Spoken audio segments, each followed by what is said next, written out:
Mga bro, ibang level ang galawan ng Tokyo. Kamakailan lang, nag-test launch ang Ministry of Defense at Self-Defense Forces ng Type 12 surface-to-ship missile with improved capability. Isipin nyo isang advanced na standoff missile na gawa mismo ng Japan. Kayang i-launch mula lupa o barko, at design para mabilis na harangin at ilaminahin ang kahit sinong susubok lusubin ang kanilang bansa. Sana all mga bro. Ang lupit nito, kasi standoff capability ang dala. Ibig sabihin, kaya nitong umatake mula malayo bago pa makalapit ang kalaban.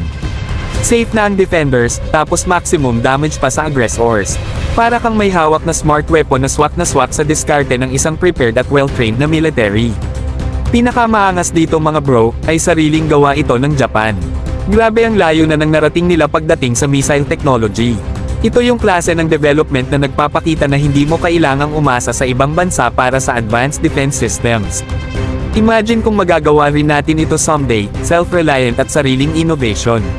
Sana all talaga mga bro, kasi ganitong teknolohiya ang nagpapataas ng respeto sa isang bansa.